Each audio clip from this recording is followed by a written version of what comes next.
If you enjoyed this interesting video, make sure to like, share, and subscribe to the channel. Your support helps us bring you even more exciting and thought-provoking content. Don't forget to turn on the notification bell so you never miss our latest uploads. Join our growing community today. Your feedback, comments, and ideas truly keep this channel alive. Chapter 1: The Dawn of Nana Asma'u, a Warrior of Knowledge. The year was 1793 in the heart of the Sahel. In a world of shifting kingdoms and battles for survival, a child was born into the family of Usman dan Fodio, a man destined to lead one of the greatest Islamic reform movements in West Africa. This child, a girl named Nana Asma'u, would one day become more than just the daughter of a scholar and warrior. She would rise to command respect across the Sokoto Caliphate, not with the sword alone, but with words, knowledge, and an army of teachers who carried her vision far and wide. From her earliest days, Asma'u lived surrounded by voices of wisdom and faith. Her father, Usman dan Fodio, was not only a fierce reformer but also a teacher who believed deeply in the power of education. Unlike many girls of her era who were excluded from scholarship, Asma'u sat at the feet of great thinkers, listening, memorizing, and asking questions that revealed her sharp mind.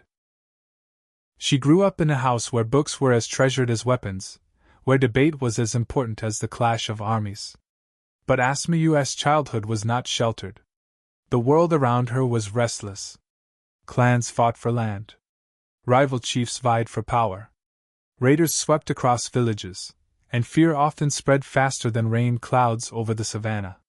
Young Asma'u saw firsthand how war could destroy lives, yet she also witnessed how knowledge and faith could rebuild them. These experiences carved her spirit. She would not simply be a bystander to history, she would become its architect. By the time she reached her teenage years, Nana Asma'u had mastered multiple languages: Arabic, Fulfulde, and Hausa. This gift gave her a voice across tribes and regions. She could write poetry in one language, debate theology in another, and comfort the oppressed in their own tongue. Language became her weapon, sharper than any blade. She believed that if people could learn, they could rise. If women could study, they could shape nations. The Sokoto Caliphate was still forming during her youth, and conflict was constant. Men took up spears and swords, but Asma'u understood that wars are not only fought on battlefields. They are also fought in the hearts and minds of people. She imagined an army different from her father's cavalry, an army of women and men carrying scrolls, teaching villages, strengthening faith, and bringing justice where ignorance had spread. Her vision would not remain a dream. She began to gather women around her, training them in the ways of scholarship and service. These women would become known as the Yenteru, those who gather together. They carried her lessons across the desert and grasslands, traveling like messengers of light to villages where women had never been taught before. Some carried baskets of food on their heads and scrolls hidden in their cloth. Others rode on horseback, reciting verses of Asma'u's poetry that explained faith and ethics in simple, powerful words. But even as she built this network of teachers, Nana Asma'u carried herself like a commander. She would stand tall before her followers, her veil flowing in the wind, and speak with the authority of someone chosen by history. She was not soft-spoken in her mission. She raised her hand like a general, pointed the way forward, and urged her army of knowledge-bearers to march, just as her father commanded his soldiers in battle. The villagers whispered about her presence.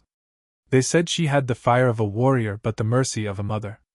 She could calm disputes with a single verse of poetry. She could lift women from despair by teaching them to read. And when she recited her works, the crowds grew silent, moved by the rhythm of her words. To them, she was more than a scholar. She was a leader chosen for their time. Yet, her journey had only begun. Ahead lay years of trials, resistance, and the struggle to protect not just her people's faith but their dignity. She would ride at the front of history, not just as Usman dan Fodio's daughter, but as Nana Asma'u, the commander of an army unlike any the world had seen.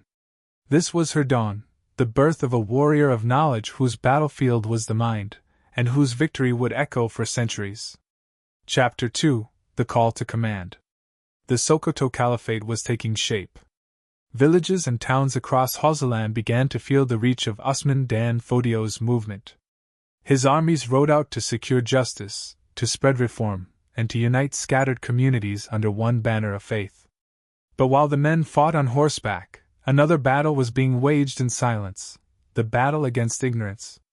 And here, Nana Asma'u stepped forward with a voice as commanding as the clash of steel. Asma'u had watched her father's campaigns, the way he directed his warriors with precision. She had seen the dust rise from the hooves of cavalry, the banners waving in the hot wind. She admired their courage, but she also understood something deeper. Armies could conquer land, but only knowledge could conquer hearts. Without education, the Caliphate's foundation would crumble. It was then that Asma'u took her first bold step into command. She gathered the women around her, the ones she had trained in poetry, scripture, and teaching. Some were widows, some young wives, some girls barely older than children. She stood before them, her eyes burning with determination, and raised her hand the way a general would before battle. "You are my soldiers," she told them. "But your weapons are not swords. They are words, lessons, and truth. We will march into the villages, into the homes, into the hearts of people, and we will bring light where there is darkness." The women listened, their heads covered in simple cloths, their eyes wide with both fear and pride. They were about to step into a mission that would change history. They were not warriors in the traditional sense, but under Asma'u's command, they became the Yenteru, a disciplined force of teachers who carried her vision like a sacred banner. The first journey began on foot. Asma'u led the group herself, walking across dry fields under the harsh Sahel sun. At her side, women carried baskets of food, scrolls wrapped in cloth, and gourds of water. Villagers stared as they passed, surprised to see women moving in such formation, not like traders or servants, but like a purposeful unit. Some men scoffed. Some mocked. But Asma'u never lowered her gaze. When they reached a small settlement, she stood in the center of the square, lifted a scroll, and began to recite one of her poems in Hausa. Her voice was strong, rhythmic, alive with passion. The words explained faith in simple terms, spoke of justice, and honored the role of women in society. The villagers gathered, children sitting at her feet, elders leaning on their canes, listening with astonishment. They had never seen a woman speak with such authority. Her words struck like arrows. She did not merely lecture, she commanded. She pointed her hand toward the horizon and urged the people to rise, to learn, to live by knowledge. And when her followers repeated her verses, chanting them in unison, it felt like the roar of an army preparing for battle. Over the weeks, the Yenteru spread outward. Some traveled by foot, others rode on horseback, their voices carrying Asma'u's lessons across the plains. In each village, they established small circles of learning, teaching women how to read verses of the Quran, how to understand poetry, how to think with clarity. But this work was not without resistance. In some places, hostile chiefs refused to welcome them. "Why should women teach?" they sneered. "This is not their place." Asma'u answered with courage. She reminded them that her father himself had declared education a right for all believers, men and women alike. She spoke with such force that few dared to argue further. Still, dangers lurked. Bandits prowled the roads. Rivals of the Caliphate plotted against her father's vision. There were days when her caravans of teachers were threatened, chased, even attacked. Yet Asma'u never backed down. Like a general rallying her troops, she would lift her voice above the chaos and shout commands. "Do not run! Stand firm! Our mission is greater than fear!" Her bravery gave courage to those around her. Even in the face of danger, the Yenteru pressed forward. They were not just women carrying scrolls. They were soldiers of faith and knowledge, marching under the command of Nana Asma'u. By the end of these early campaigns, word of her movement spread across the Caliphate. People began to speak her name with respect, sometimes even with awe. She was no longer seen as just the daughter of Usman dan Fodio. She was now a leader in her own right, commanding an army unlike any other, an army that did not burn villages, but lit them with wisdom. In these years, Nana Asma'u proved that leadership was not only about battlefields. True command could be found in classrooms under trees, in poems sung by villagers, in the courage to challenge tradition, and in the strength to believe that knowledge itself was a weapon powerful enough to change a nation. This was her call to command, and she answered it with unshakable resolve. Chapter 3: Shadows of Resistance. The Sokoto Caliphate grew stronger with every passing year, and so did the voice of Nana Asma'u. Villages that had once been silent now echoed with the chants of her poems. Women who had never held a pen began tracing letters in the sand. Her yenturu spread far beyond her reach, and with every new settlement that welcomed them, her reputation rose higher. But influence has a way of attracting enemies. Not everyone welcomed the change. Some chiefs and elders muttered against her, angry that women were gaining power. "It is not their place," they whispered in council fires. "A woman who commands teachers is as dangerous as a general with soldiers." Others feared that her network would weaken their control, replacing ignorance with voices that questioned authority. And beyond the caliphate, rival factions saw her as an extension of Usman dan Fodio's power, and therefore a target. The first test came suddenly. One of Asma'u's groups of teachers was traveling toward a border village when they were ambushed by raiders. These men were not merely thieves, they were hired by rivals who despised the spread of the caliphate's influence. The women scattered at first, some dropping their scrolls, others clutching them tightly as if holding on to shields. Fear rippled through the group. When word reached Asma'u, she did not hesitate. She mounted her horse, gathered loyal guards, and rode hard across the dry plains. Dust rose behind her like a storm cloud. Her veil snapped in the wind, and her eyes blazed with fury. She would not allow her mission to be broken by fear. When she reached the frightened group, she dismounted and stood tall among them. Some of the women were weeping, clutching torn clothing. Others looked down, ashamed at their flight. But Asma'u lifted her hand like a general silencing her troops. "Listen to me," she declared, her voice carrying over the wind. "Our weapons are not swords, but they are sharper than steel. Do not bow to fear. If they strike at you, stand taller. If they steal your scrolls, write again. If they laugh at you, speak louder. The enemy does not fear your weakness. They fear your strength. Rise now, and march with me." Her words ignited something deep within them. Shoulders straightened. Eyes hardened. One by one, they lifted their scrolls, some bruised and torn, others intact but clutched with renewed pride. They formed ranks behind her, no longer broken travelers but a united army of knowledge. Asma'u led them back to the village that had been too afraid to welcome them before. This time, she entered not as a wandering teacher, but as a commander with her army at her side. The villagers stared, astonished. The raiders who had mocked them before vanished into the bush, unwilling to face her fury. In the square, Asma'u mounted a stone platform. She held high one of the damaged scrolls, its edges burned by fire. "This is what they fear," she shouted. "Not fire, not weapons, but words. They fear what women will become when they know the truth. They fear what men will lose when justice replaces oppression. But we will not stop. We will not turn back. We march forward together, and no one can silence us." The crowd erupted in cheers. Some men bowed their heads, ashamed of doubting her. Women rushed forward to join her circle. Children repeated her lines, stamping their feet in rhythm like soldiers preparing for battle. That day, her army grew larger. But shadows lingered. Beyond the reach of her voice, rivals plotted in silence. Some sent spies to watch her movements. Others spread rumors, claiming she was dangerous, that she sought to overthrow men and rule alone. They whispered lies into ears already fearful of change. Asma'u knew this was only the beginning.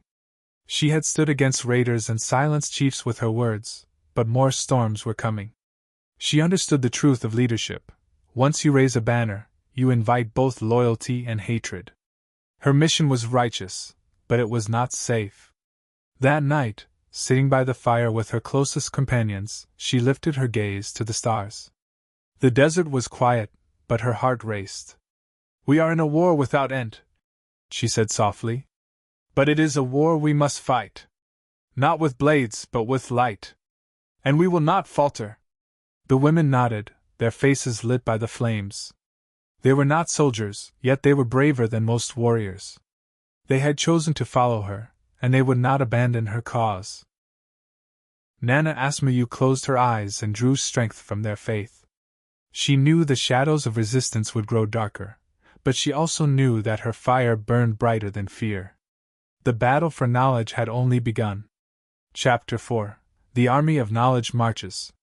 The Sokoto Caliphate stretched wider with each season. Its banners flew over towns that once stood divided, its courts settled disputes, and its scholars spread across the land. In this growing empire, Nana Asma'u's mission began to flourish. What started as a small circle of women following her footsteps was now an organized force, disciplined and determined, moving like a well-trained army. The Yenturu, her beloved network of teachers, became the backbone of her vision. They traveled in groups, some on horseback, others walking with baskets balanced on their heads. Wherever they went, they carried not only food and water but also scrolls and poems written by Asma'u. She had crafted these poems carefully, like a general designing a battle plan. They were short enough to be memorized, powerful enough to inspire, and clear enough to teach even the simplest minds. When a group of teachers entered a village, they did not come with noise or threats. They came with rhythm. They recited verses aloud, their voices rising together, each line echoing like the beat of war drums. Children ran to listen. Women gathered with curiosity. Even the elders leaned in, pulled by the strength of words that flowed like fire and water. The effect was undeniable. A single visit could transform an entire settlement. Women who had never been taught before now repeated the poems by heart, passing them from mother to daughter. Men, once skeptical, found themselves silenced by the logic in her verses. And when they asked who had sent these teachers, the answer was always the same: Nana Asma'u. Her name became a banner that stretched across borders. Some spoke it with respect, others with fear, but no one ignored it. To keep her army strong, Asma'u built a system of discipline. She required her teachers to return to her often, reporting what they had seen and heard. She gave them new poems to carry, new lessons to spread, and new courage to withstand opposition. She spoke to them not as a gentle instructor but as a commander sharpening her soldiers. "Do not bend," she told them. "When they laugh at you, stand taller. When they mock your voice, make it louder. When they forbid you, remember that your duty is to God, not to men. We march not for glory, but for truth. And truth will not be silenced." Her words lit a fire in the hearts of her followers. They saw her not only as a scholar but as a leader whose strength came from unshakable faith. Many of them had suffered hardships, poverty, loss, and even ridicule, but under Asma'u's banner they felt part of something greater than themselves. As her influence spread, she began to attract the attention of the Caliphate's leaders. Her brothers, who held important roles in government, recognized the strength of her mission. They knew that her army of knowledge was as important to the Caliphate's survival as cavalry or soldiers. If the people were educated, they would be loyal. If women were empowered, families would be stronger. But not all support was sincere. Some leaders smiled in public while quietly doubting her in private. They saw her growing fame as a threat to their own influence. Rumors began to spread again, that Nana Asma'u sought to rule, that she was stirring rebellion under the cover of religion. Yet each time whispers arose, she silenced them not with force but with wisdom. In one meeting with doubting chiefs, she stood before them in her flowing attire, scrolls in her hand. With steady voice, she recited one of her own poems, its lines cutting through the hall like sharpened steel. The chiefs shifted uncomfortably, unable to challenge her logic. When she finished, silence hung heavy in the air. Finally, one elder bowed his head and said, "Her words are sharper than any sword." Her legend grew from such moments. Still, Asma'u was never content with reputation alone. She pushed her army harder, sending them farther than ever before. Some walked for weeks across dry plains, teaching in villages untouched by reform. Others risked hostile lands, where rival chiefs still held sway. Each time they returned, weary but proud, Asma'u gathered them in the courtyard of her home. She would stand before them like a general reviewing her troops, praising their victories, comforting their wounds, and reminding them of the cause that bound them together. The Sokoto Caliphate was built with swords and diplomacy, but its soul was shaped by knowledge. And Nana Asma'u, with her relentless will, ensured that soul was alive. Her army did not march with spears, yet their impact struck deeper than steel. By now, she was more than a scholar, more than a daughter of Usman dan Fodio. She was the commander of a movement, a woman who stood at the front of history with the certainty that her mission was unstoppable. The army of knowledge was marching, and nothing would turn it back. Chapter 5: Storms of Betrayal. By the mid-years of the Sokoto Caliphate, Nana Asma'u's name carried power across the Sahel. In villages where her poems were recited, women walked taller. Children chanted her verses as though they were war songs. Her army of knowledge grew larger with each season, and her vision of a nation built on learning began to take shape. But power attracts jealousy, and jealousy breeds betrayal. Among the chiefs and scholars of the Caliphate, there were some who whispered against her in hidden corners. They feared her rising influence. They saw her Yenturu as more than teachers. They saw them as soldiers, loyal not to them but to her. They worried that she would overshadow men who had spent their lives chasing recognition. And beyond the Caliphate's borders, rival leaders who despised Usman dan Fodio's reforms viewed her as an enemy. One evening, as the desert sky darkened and stars scattered above, Asma'u sat with her closest circle of women. A messenger arrived breathless, his clothes torn by thorns. He knelt before her and delivered grim news. One of her groups had been attacked on their return from a far-off village. Their scrolls were stolen, their voices mocked, and one teacher had been injured. The attackers had not been bandits this time. They were men sent by chiefs who resented her mission. The courtyard fell silent. The women looked at Asma'u, waiting. Would she falter? Would she tell them to stay home, to abandon their dangerous journeys? Instead, she rose to her feet. Her veil caught the torchlight, and her shadow stretched tall against the walls. Her voice was steady, yet sharp with fire.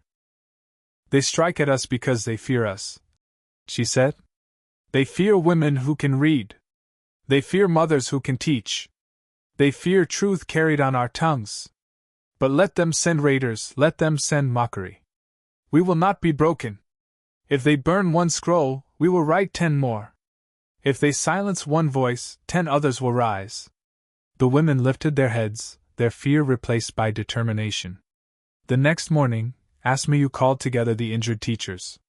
She treated their wounds with her own hands, then sat with them to rewrite the stolen verses.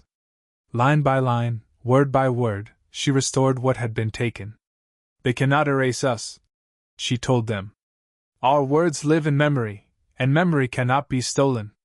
Yet the storm of betrayal did not end there. Whispers spread in the Caliphate's courts. Some accused her of overstepping her place, saying she led like a man, that she sought control where none should belong to her. Others tried to pit her against her brothers, claiming she wanted authority above them.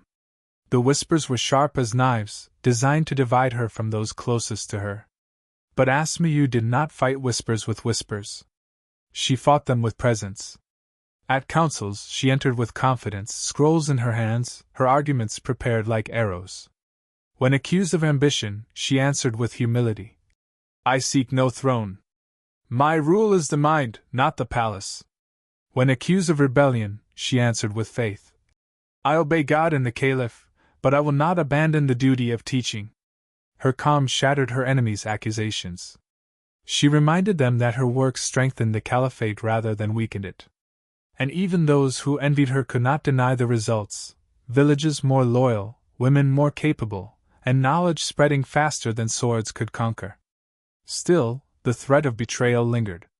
She knew there were those who would stop at nothing to see her silenced. Some nights, she could hear distant drums of raiders in the bush, and she wondered if her mission would one day cost her life. Yet each dawn, she rose with the same resolve.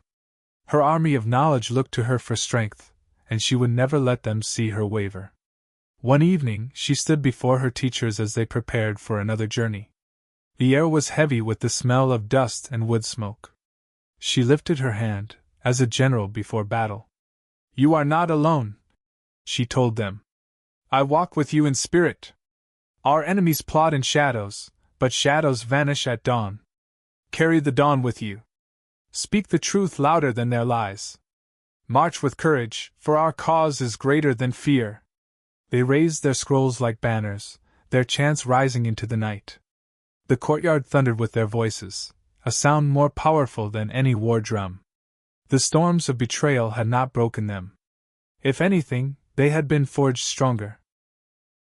Nana Asma'u knew the battles ahead would be harder, but she also knew that her army was ready. They were not just teachers anymore. They were a disciplined force, bound by faith, sharpened by struggle, and led by a woman who commanded as fiercely as any general on the battlefield. And so the march continued. Chapter 6: Beyond the Caliphate.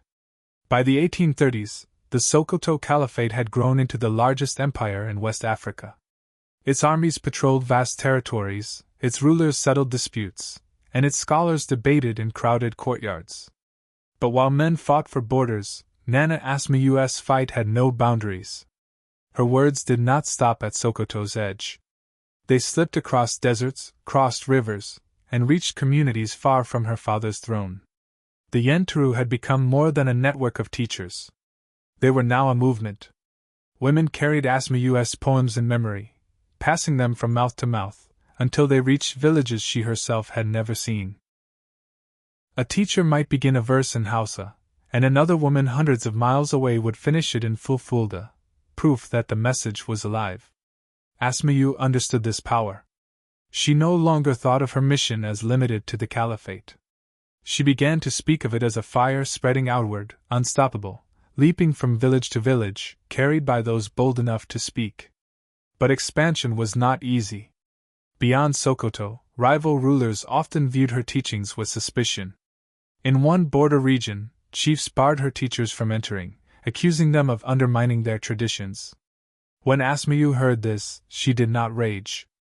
Instead, she wrote new poems tailored to their language, weaving local imagery into her verses. She sent them back with her followers, and when the villagers heard familiar metaphors in her teaching, their suspicions softened. By adapting her words, she broke barriers without a single sword raised. Her strategy was clear: treat knowledge like a campaign. Where soldiers studied maps of terrain, she studied maps of culture and language. Where generals issued commands, she issued verses that could not be silenced. She knew that to truly change the world, her message had to live in the hearts of the people, not just in scrolls. Her reputation spread far beyond Sokoto's borders. Traders carried her name across the Sahel, telling stories of the woman who commanded teachers like an army. Some called her a saint, others a warrior, and some, her enemies, called her dangerous. But no one denied her influence. Inside the caliphate, her home became a hub of activity. Teachers came and went like soldiers reporting from the field. They arrived with dust on their clothes, their feet cracked from long journeys, yet their eyes shone with pride. They told her of villages that had embraced her teachings, of women who now taught their daughters, of men who admitted that knowledge had made their homes stronger. She listened to each report, nodding like a commander reviewing victories. Then she gave them new verses, new strategies, and new encouragement. Her leadership was unrelenting. Even when age began to line her face, her energy burned with the same fire as in her youth. Still, the path forward was not without conflict. In some places, the Yenturu faced direct hostility. Armed men tried to block them, mocking their purpose. Once, a group was cornered by bandits demanding they abandon their scrolls. The women stood firm, reciting Asma'u's poems in unison, their voices rising until the raiders, unnerved, retreated. When the teachers returned to Sokoto with their scrolls intact, Asma'u embraced them like soldiers returning from a battlefield. She also faced a new challenge: distance. As her movement spread farther, it became harder to keep her army united. Some feared losing control, others worried about betrayal. But Asma'u found a solution. She began training leaders among the teachers themselves, assigning them ranks much like officers in an army. Each leader was responsible for guiding her own group, reporting back when possible. This structure gave the Yenteru strength and order, ensuring that even when Asma'u could not be there, her voice still led them. In those years, her courtyard often looked like a military camp, though no swords gleamed there. Instead, scrolls, pens, and scraps of parchment filled the space. Women gathered in circles, repeating lines of poetry until they echoed like chants. Asma'u would walk among them, correcting, encouraging, commanding. To her, this was not just teaching, it was training for war, a war against ignorance, one village at a time. Her vision reached far, but she never forgot its heart. Each lesson, each poem, each teacher carried the same core truth: knowledge was power, and no one, not even the mightiest chief, had the right to deny it to women. By the time the Yenteru reached lands beyond Sokoto's direct rule, her mission had become larger than herself. She was no longer just Nana Asma'u of Sokoto. She was a name spoken in distant markets, a leader whose authority stretched where armies could not march. And though enemies plotted, though challenges grew, she stood unshaken. She knew that borders might hold back cavalry, but nothing could hold back an idea carried in the hearts of the people. The fire had spread beyond the Caliphate. And it was only growing brighter. Chapter 7: The Matriarch of Wisdom. Years had passed since the first days of Nana Asma'u's march. The Sokoto Caliphate was now firmly established, its banners flying across vast lands. The fiery girl who once followed her father's footsteps had grown into a woman of age and wisdom. Lines touched her face, her steps slowed, but her spirit remained sharp and unyielding. By now, the Yenteru had spread across regions so far that some women who followed her had never even seen her. Yet they spoke her name with reverence, carrying her poems as if they were sacred commands. Villages sang her verses by firelight, and mothers taught their daughters words she had written decades before. In Sokoto, Asma'u's courtyard had become more than a gathering place. It was a training ground, a sanctuary, and a council hall. Women of all ages came to sit at her feet. Some sought knowledge, others sought courage, and many simply came to feel the strength of her presence.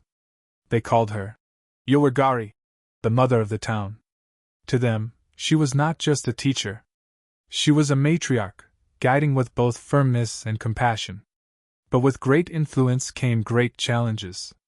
Inside her movement, cracks began to show. Some younger teachers, bold with success, argued over how to interpret her poems. Others began to believe they should break away, forming their own circles of power. Jealousy and pride, the old enemies of unity, threatened the strength of the Yenteru. Asma'u knew that no army could survive if its ranks turned on one another. She called the women together, filling the courtyard with voices that once sang in unison but now muttered in discontent. She stood before them, her veil plain, her hands empty of scrolls. Only her voice carried authority. "You are not here for yourselves," she said. "You are here for the mission. Do not let pride divide what faith has built. A soldier who fights her sister weakens the army. A teacher who seeks glory forgets her duty. We march as one or we do not march at all." Her words cut deep. The women bowed their heads, ashamed, and unity was restored. Her leadership, forged in years of struggle, still held strong. Beyond her walls, new threats loomed. The Caliphate faced rebellions, and rival states continued to resent Sokoto's growing power.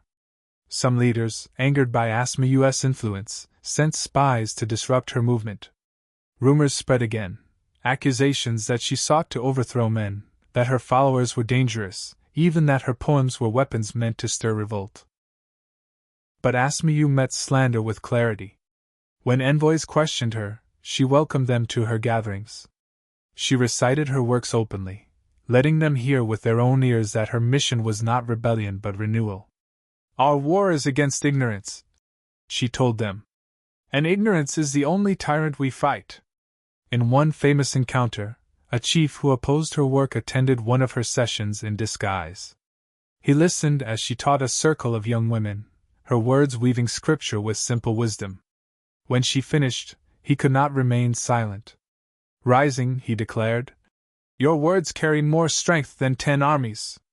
I came to oppose you, but I leave humbled." From that day forward, he became one of her allies. Even as her body aged, Asma'u carried herself with the energy of a commander.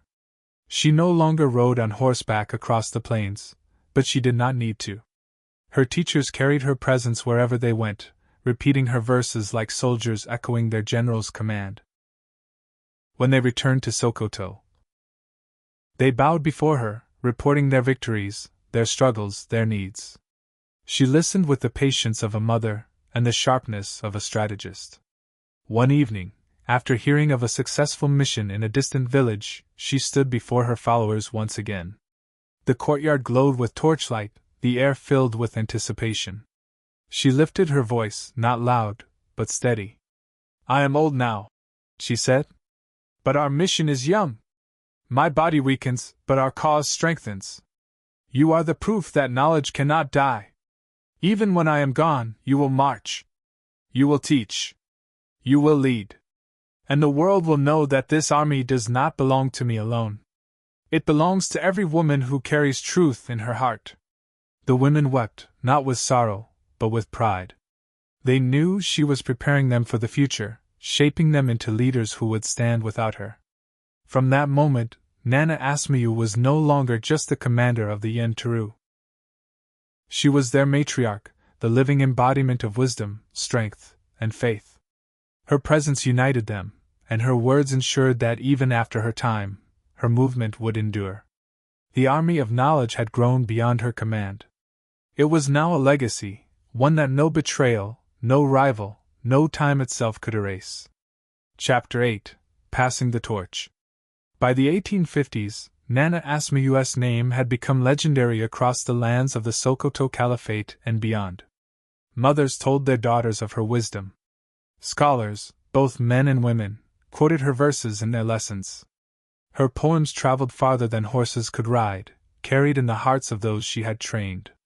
Yet Asma'u knew that no legacy, no matter how great, could survive on memory alone.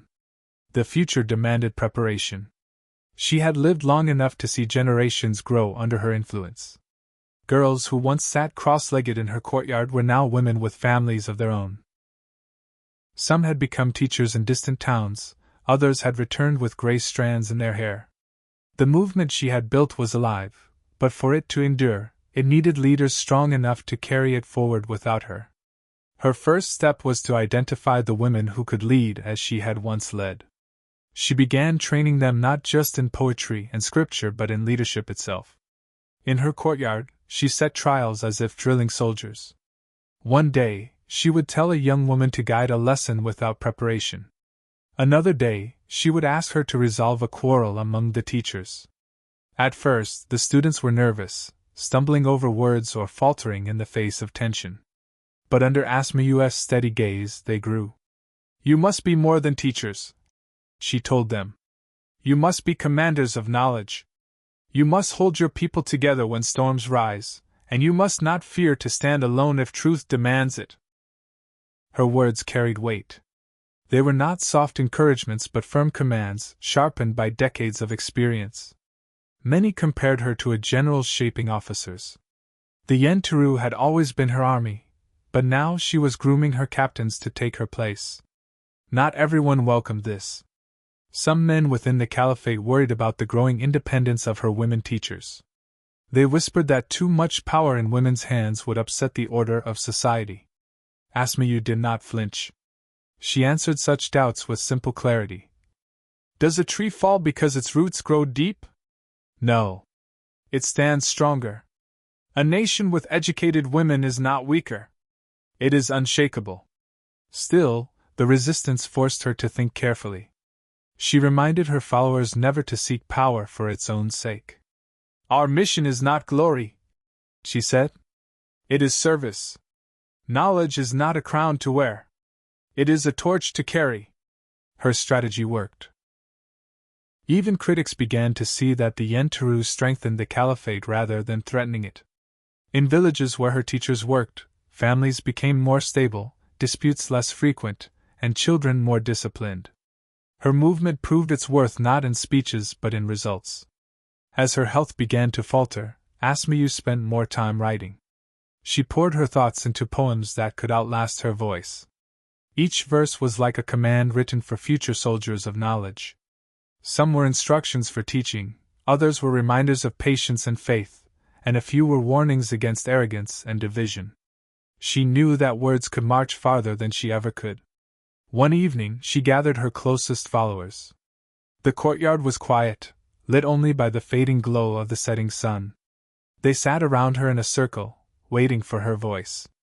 Slowly, she looked at each face, as if weighing their strength.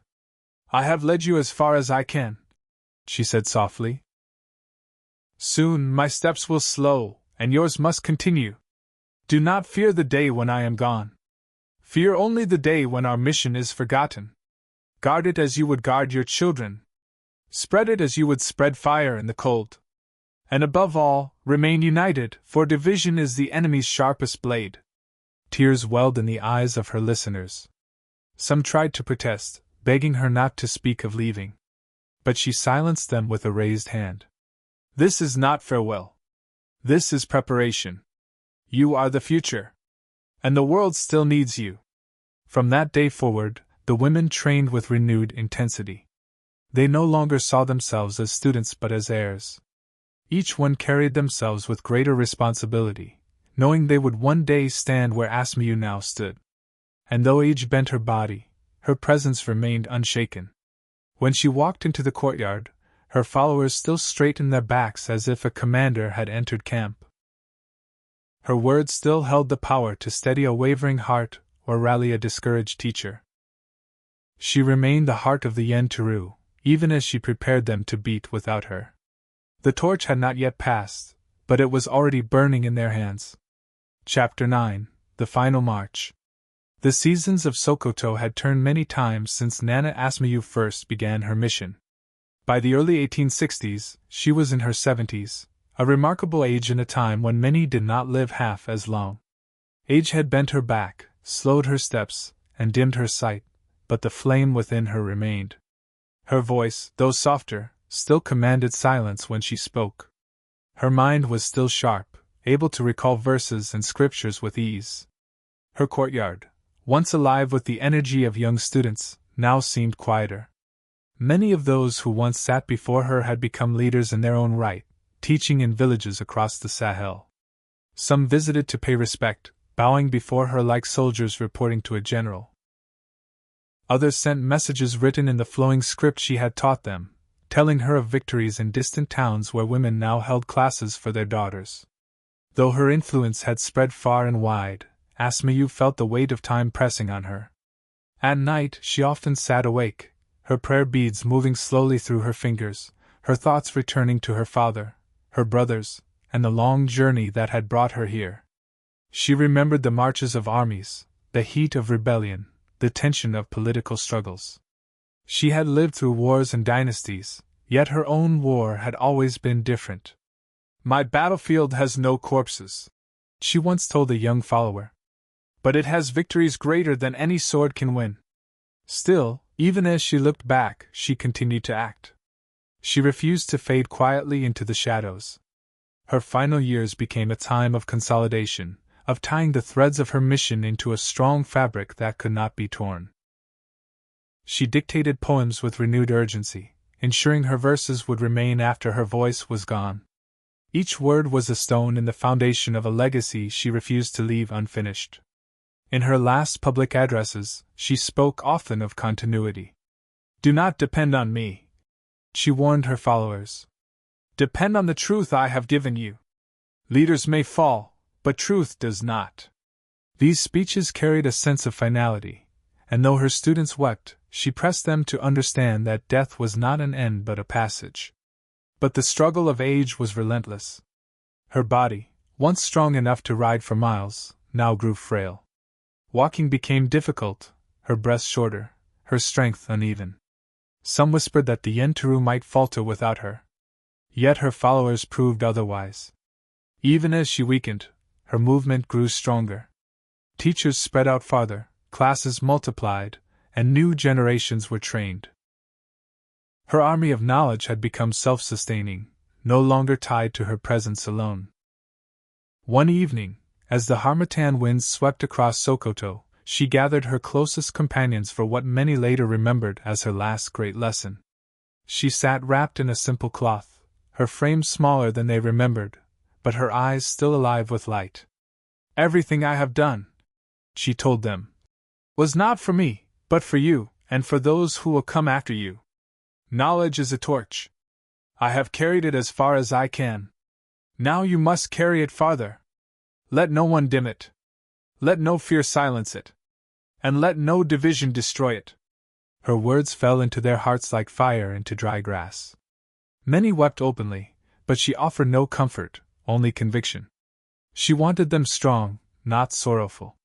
In her private moments, she found peace in prayer. She thanked God for allowing her to live long enough to see her mission take root. She prayed for the women who would carry her torch, for the children who would learn from them, and for the caliphate that had given her both trials and triumphs. When news spread that her health was failing, the people of Sokoto mourned even before her passing. Crowds gathered outside her home, whispering prayers, waiting for updates. Men and women alike admitted that she had been a pillar of their world. In her final days she spoke less, but her silence carried weight.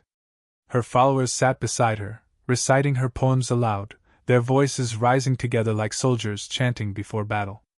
Though she could no longer lead, her presence still guided them. Nana Asma'u's life was nearing its end, but her mission was not. Her final march was not into a battlefield but into memory, where she would remain forever as the mother of knowledge, the commander of teachers, the matriarch who turned education into a weapon stronger than any blade. And as the sun set on her earthly journey, the fire she had kindled continued to burn, spreading through villages, across deserts, and into generations yet unborn. Chapter 10: The Legacy of Fire. In 1864, the city of Sokoto fell into mourning. Word spread quietly at first, then with certainty. Nana Asma'u, daughter of Usman dan Fodio, sister to sultans, poet, teacher, and commander of knowledge, had passed from this world. She was 71 years old. The courtyard that had once thrummed with her voice now echoed with silence. Her followers gathered in grief, yet their sorrow was tempered by pride. For though her body had returned to the earth, her spirit lived on in every verse, every lesson, every village where her poems were sung by women she had trained. The funeral was unlike any Sokoto had seen. Crowds of men and women filled the streets, mourning not just a leader but a matriarch of the entire caliphate. Some came with scrolls she had written, others with memories of lessons learned at her feet. Her students wept as they lowered her into the ground, but they recited her words even as their tears fell. It was as if her voice itself was guiding them through their grief. Her death was not the end of her mission. In fact, it marked its true beginning. Freed from the limits of her mortal life, her teachings spread like sparks carried by the wind.